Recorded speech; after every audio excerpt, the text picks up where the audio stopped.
नमस्कार, आरपी किचनमध्ये आपलं स्वागत आहे. तर मी आज 1 वाटी बेसनपासून झणझणीत आणि चवदार अशी रेसिपी बनवणार आहे. व्हिडिओ स्किप न करता शेवटपर्यंत बघा. इथे 1 वाटी बेसन घेतलेलं आहे. आता या बेसनमध्ये चवीनुसार मीठ, लाल तिखट, हळद, लसूण पेस्ट टाकून घ्यायची आणि थोडंसं हिंग पण टाकायचे. हिंग टाकल्यामुळं पचायला हलकं जाते हे बेसन. धने जिरे पावडर टाकलेला आहे. आता हे पीठ घट्ट असं पीठ मळून घ्यायचे. तुम्हाला माझा व्हिडिओ थोडा जरी आवडला असेल तर प्लीज व्हिडिओला लाईक करा, चॅनलला सबस्क्राईब करा. सबस्क्राईब केल्यानंतर बेल आयकॉन प्रेस करायला विसरू नका. ऑलवर क्लिक करा म्हणजे माझ्या प्रत्येक व्हिडिओचे नोटिफिकेशन सगळ्यात आधी तुम्हाला येईल. हाईप या ऑप्शनवर क्लिक करून जे काही पॉईंट्स असतील ते द्यायला मात्र विसरू नका. तुमचे एक लाईक, एक सबस्क्राईब आणि या हाईपचे पॉईंट माझ्यासाठी खूप महत्त्वाचे आहेत आणि छानशी कमेंट करा. चला रेसिपीकडे वळूया. आता इथं पीठ मळून घ्यायचंय आपल्याला थोडं-थोडं पाणी घालून. आता मी ह्याच्यामध्ये हिंग टाकलेलं आहे, मीठ पण टाकलेलं आहे. आता छान असं हे पीठ मळून घ्यायचंय. आता इथं पीठ मळून झालेलं आहे बघू शकता, एकजीव करून घ्यायचे. आता या पिठाचे 2 रोल करून घ्यायचे. तर पीठ निम्म-निम्म करून घ्यायचंय आणि रोल करून घ्यायचे.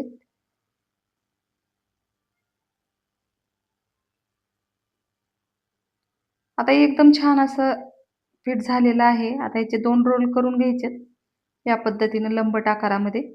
जास्त जाड पण करायचे नाहीत. थोडंसं पातळ वाणाचे असे करून घ्यायचे. तर या पद्धतीनं झालेले आहेत.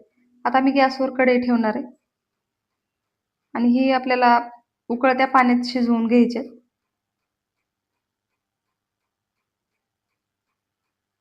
आता इथं गॅस चालू करून घ्यायचा आहे आणि कढई ठेवायची. याच्यात पाणी टाकायचे 1 ग्लासभर. थोडंसं जास्त टाकलं तरी पुन्हा भाजीला वापरता येते.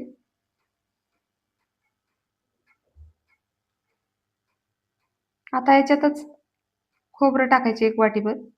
2-4 लसूण पाकळ्या. थोडीशी कोथिंबीर आणि अद्रक पण टाकून घ्यायचे आणि एकदम बारीक अशी पेस्ट बनवायची. हिरवी मिरची टाकलेली आहे 1. आता इथं ही रोल पण उकळलेले आहेत. गॅस बंद करायचा आहे. आता ही बाजूला प्लेटमध्ये काढून घ्यायचे.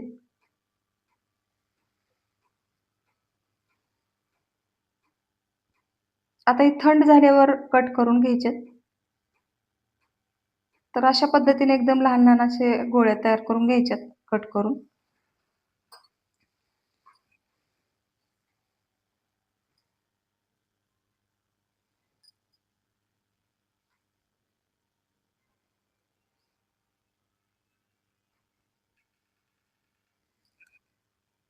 आता इथं कट करून झालेलं आहे बघू शकता एकदम छान असं आणि वाटण पण तयार झालेलं आहे. आता इथं 2 चमचे तेल टाकलेलं आहे.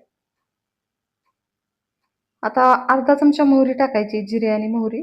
आता मोहरी, जिरे तडतडल्यावर ह्याच्यामध्ये लगेच वाटलेलं वाटण टाकायचे. छान असं तळून घ्यायचे मध्यम गॅसवर. जास्त करपू द्यायचं नाही.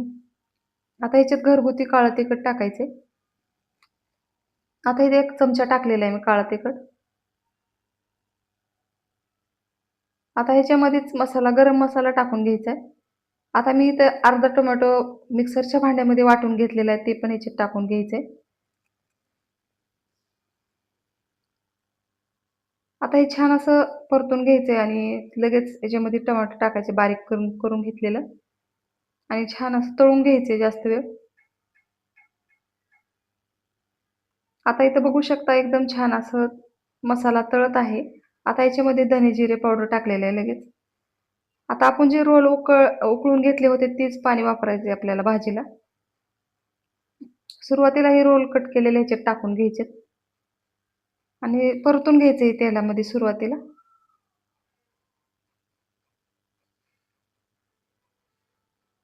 आता इथं लगेच गरम पाणी टाकून घ्यायचे. तर मी बाजूला कढईमध्ये गरम पाणी ठेवलं होतं. रोल शिजवलेलं ते आता ह्याच्यामध्ये टाकून घ्यायचे.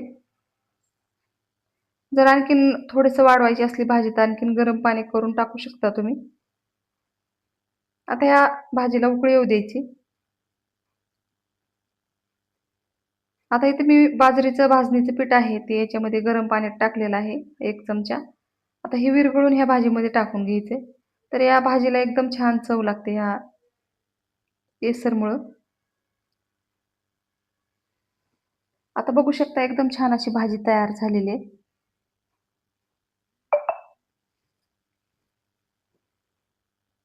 आता याला 1 मिनिट असंच उकळू द्यायचंय आणि नंतर गॅस बंद करायचा आहे.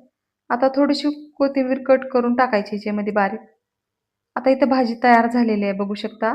कारण रोल आधीच शिजवून घेतल्यामुळं जास्त वेळ लागत नाही. चवीनुसार मीठ टाकायचे. आता बघू शकता एकदम छान अशी भाजी तयार झालेली आहे. आता गॅस बंद करायचा. आता ह्याच्यावर थोडीशी कोथिंबीर टाकून घ्यायची.